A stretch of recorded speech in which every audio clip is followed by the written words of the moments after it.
بسم الله الرحمن الرحيم نحمده ونصلي على رسوله الكريم. We greet you from my Caribbean island of Trinidad on this, the 29th day of the month of Rabiul Awal of the year 1445, with Assalamu alaikum wa rahmatullahi wa barakatuh. Several days have already passed since the war in the Holy Land escalated. And we have already made one comment so far, first comment on that subject. And today we want to continue to make a second of a series of comments we'll make on the subject, because every year a new generation of young people emerge, reaching the age of 17, and they don't know about what I have taught in the past. And so we have to keep on repeating and repeating, because people don't read books anymore.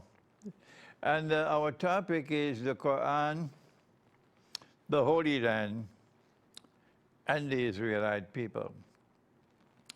The Holy Land, of course, is the land where the state of Israel is now located. And the Quran refers to that land as Al-Ardul Muqaddasa, the Holy Land. And so we prefer to remain with the name given to the land by Allah Himself, the Quran, in the Quran. And here is the verse where the word Holy Land occurs. It is in Surah Al-Ma'idah, the 5th surah of the Quran.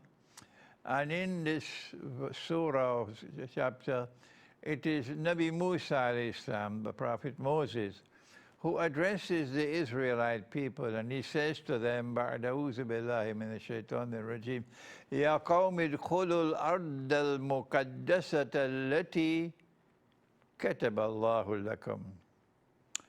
Let me repeat that.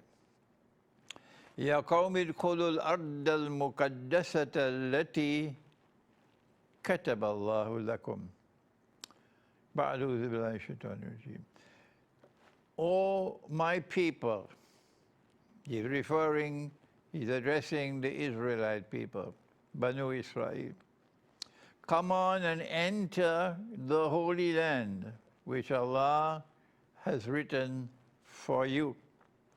This is this verse of the Quran, which is ayah muhkama, plain and clear as daylight.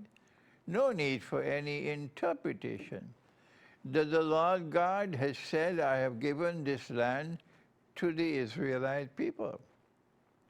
Subsequent to the attempt to crucify the Messiah, Jesus, the son of the Virgin Mary, Allah's blessings be upon him, the Quran no longer uses the term Israelite people, Banu Israel, because the Quran says some of them believed in him and others rejected him. فَآمَنَتْ طَائِفَةٌ مِّن بَنِي إِسْرَائِيلَ وَكَفَرَتْ طَائِفَةٌ. Those who believed in the Messiah, and when they saw him crucified before their very eyes, they wept. The Quran refers to them as An-Nasara, a people who help Allah. An-Nasara, a people who help Allah, who say, Nahnu Ansarullah, we are the people who will help the cause of Allah. And they are otherwise known as Christians, but the Quran calls them a people who help Allah. And then those who rejected him, the Quran now refers to them as the Al-Yahud, or the Jews. And these two people collectively are known as Ahlul Kitab. And so Moses is addressing his people, the Israelite people, and saying to them that Allah Most High has given this land, this holy land, to you. It belongs to you. So why is it that the state of Israel does not broadcast this 7 days a week, 24 hours a day? Why is it the New York Times and the Washington Post and the State Department Why don't they broadcast this verse of the Quran throughout the world? Why? What's wrong with them? Answer, they don't want that attention should ever be directed to the Book of Allah. They don't want that. They're scared of the Quran. They're scared of the Quran. They're scared of the Quran. And so now we bring the Quran to you. To whom does the land belong? Does it belong to the Jews? Or does it belong to the Christians? Or does it belong to the Muslims? Let us answer that question from the Quran. The Quran says the land was given to the Israelite people. The Quran also says that Allah has placed blessings in this land for all of mankind. For all of mankind. So now then, if the land was given to the Jews, was it given unconditionally? Was this a bestowal of land unto eternity? You can do what you want, you can study, you can believe in the Lord God, or you can be atheist, the land is still yours. You can be righteous in conduct, you can be wicked in conduct, you be an oppressor, the land is still yours. Is there anyone so foolish to accept that load of rubbish? Well, that's exactly what has happened. Allah has said in the Quran that this land is given to those of His servants who are righteous in conduct.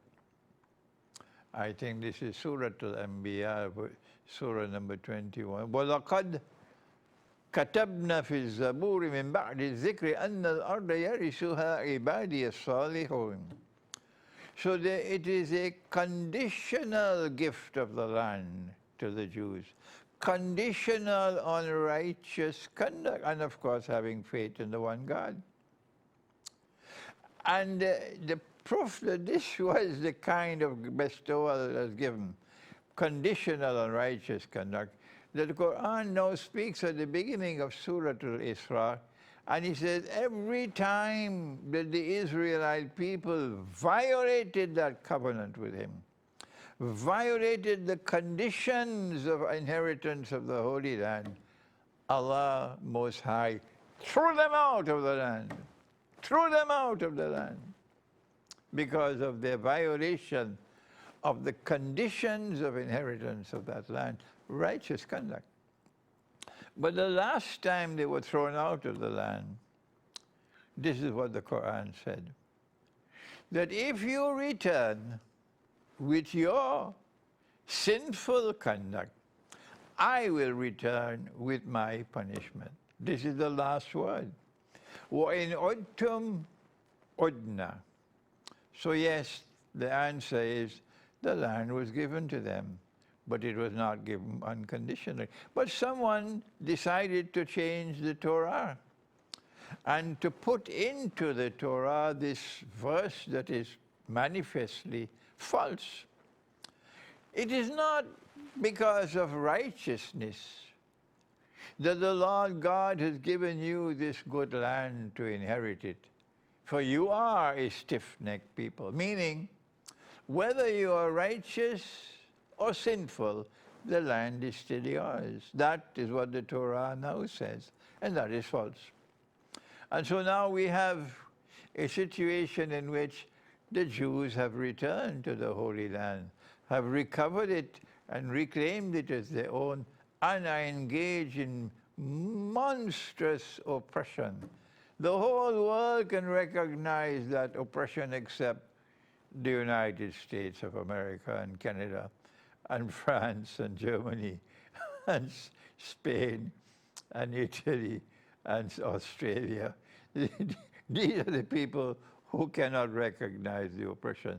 Modern Western civilization. All the rest of mankind can recognize that now they have returned to the Holy Land and they are committing monstrous oppression in the Holy Land. And so the conclusion from the Quran is, since you have returned with your oppression and wicked conduct, the Lord God is going to return with his punishment. So it's not the Security Council of the United Nations which is going to resolve this problem. It's not Russia is going to be able to mediate between the Palestinians and Israel to solve this problem, because the Quran has declared, if you return to this holy land with your sinful conduct, with your facade on earth, your corruption and destruction of the land, I will return with my punishment.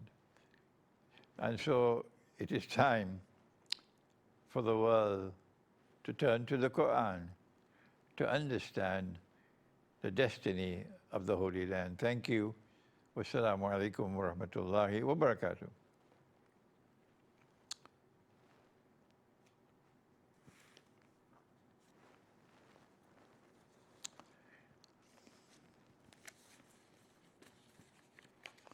The next one is